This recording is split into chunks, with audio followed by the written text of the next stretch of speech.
श्रीमान गुलाम नबी जी, मुझे चिंता इस बात की है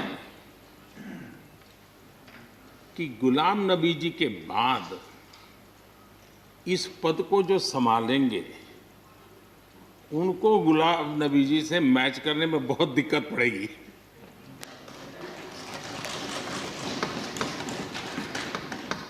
क्योंकि गुलाम नबी जी अपने दल की चिंता करते थे, लेकिन देश की और सदन की भी उतनी ही चिंता करते थे। ये छोटी बात नहीं है जी, ये बहुत बड़ी बात है जी। वरना अपोजिशन के लीडर के रूप में अपना दबदबा पैदा करना, ये सब मोह किसी को भी हो सकता है, लेकिन उन्होंने सदन से, मैं शरद पवार जी को भी इसी कैटेगरी में रखता हूं, वे सदन की और देश की चिंता को प्रायोरिटी देने वाले नेताओं में से रहे। गुलाम नबी जी ने बखूबी इस काम को निभाया है। मुझे याद है इस कोरोना काल में मैं एक फ्लोर लीडर्स की मीटिंग कर रहा था, तो उसी दिन गुलाम नबी जी का फोन आया। तो मोदी जी, ये तो ठीक है आप करते हैं, लेकिन आप एक काम कीजिए, सभी पार्टी लीडर्स की मीटिंग जरूर बुलाइए। मुझे अच्छा लगा कि उन्होंने पार्टी लीडर्स के साथ, सभी पार्टी अध्यक्षों के साथ बैठने का मुझे सुझाव दिया, और मैंने उस मीटिंग को किया भी। वो गुलाम नबी जी के सुझाव पर किया था, और मुझे कहने में, यानी इस प्रकार का संपर्क, और उसका मूल कारण है कि उनको दोनों तरफ का अनुभव रहा है, सत्ता दल का भी और विपक्ष का। 28 साल कार्यकाल, ये अपने आप में बहुत बड़ी बात होती है जी। बहुत साल पहले की बात है, शायद अटल जी की सरकार होगी, मुझे याद नहीं रहा। मैं यहाँ सदन में किसी काम से आया था, मैं तो तब राजनीति में नहीं था,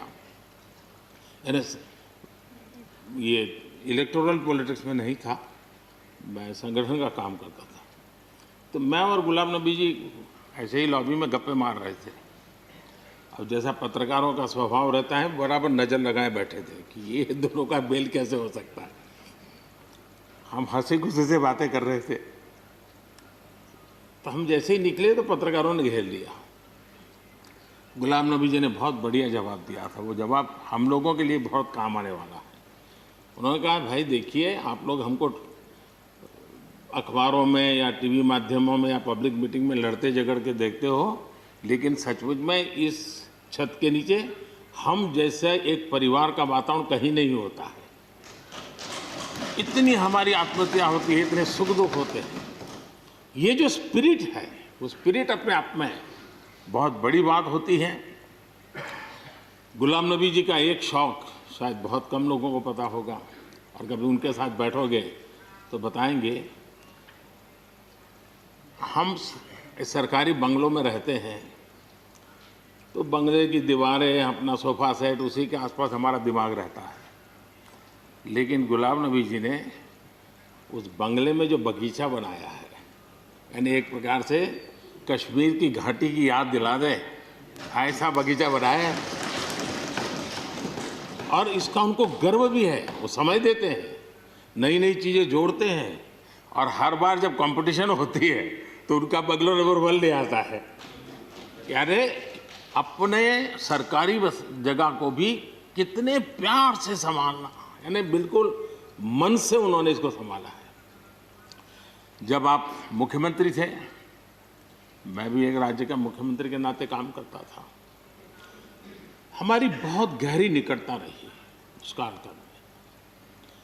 शायद ही कोई ऐसी घटना मिल सकती है कि जबकि हम दोनों के बीच में कोई संपर्क सेतु न रहा हो।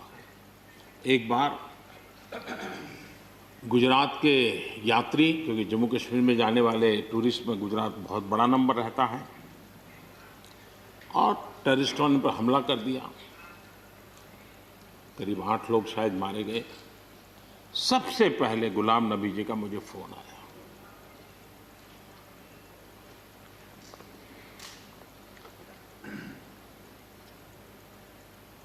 और वो फोन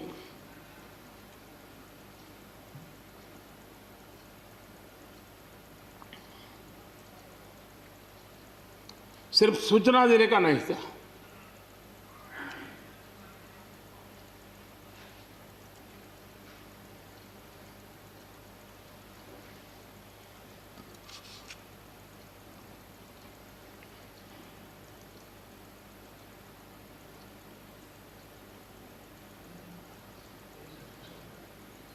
उनके आंसू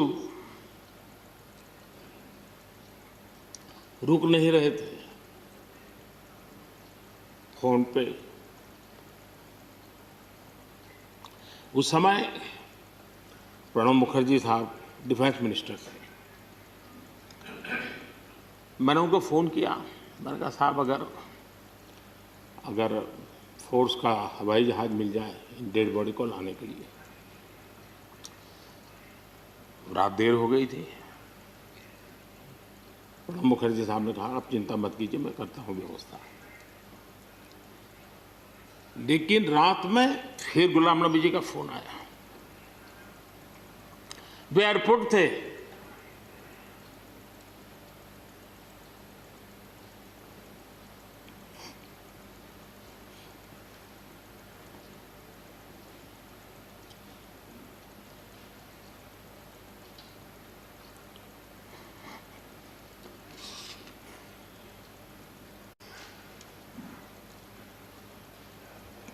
एयरपोर्ट से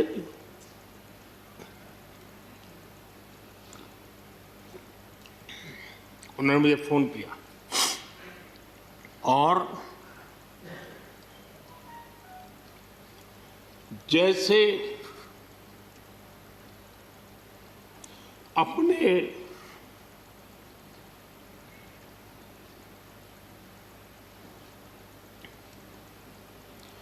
परिवार के सदस्य की चिंता करें,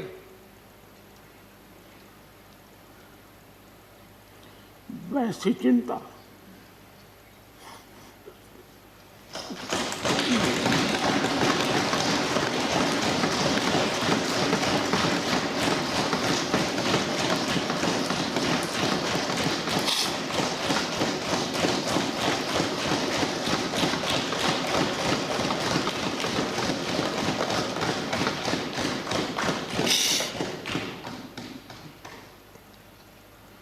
पद, सत्ता जीवन में आती रहती है, लेकिन उसे कैसे पचाना,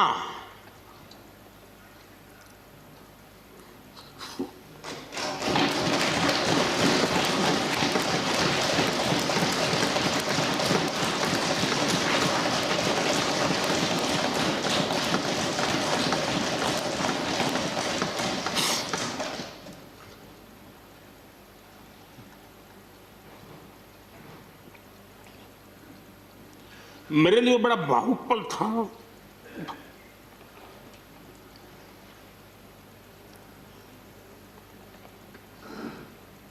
दूसरे दिन सुबह फोन आया कि मोदी जी सब लोग पहुंच गए।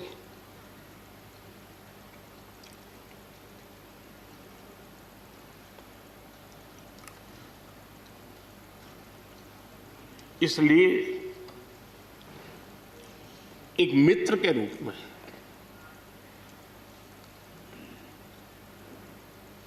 गुलाम नबी जी को घटना और अनुभव के आधार पर मैं आदर करता हूं।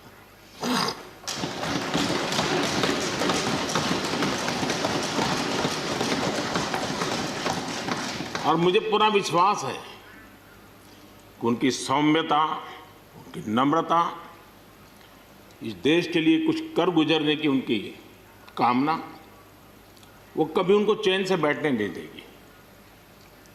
और मुझे विश्वास है कि जो भी दायित्व जहां भी वो संभालेंगे, वे जरूर वैल्यू एडिशन करेंगे, कंट्रीब्यूशन करेंगे और देश उनसे लाभान्वित होगा। ये सब मेरा पक्का विश्वास है।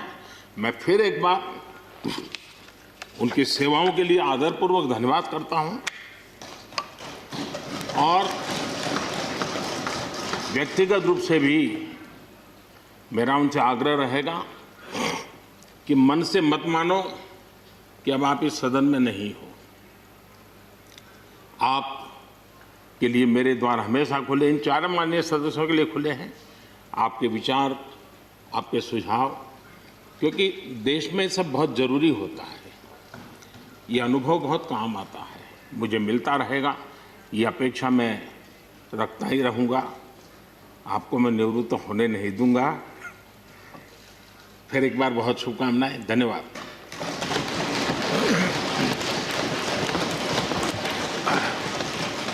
धन्यवाद प्रधानमंत्री जी। श्री शरद पवार जी।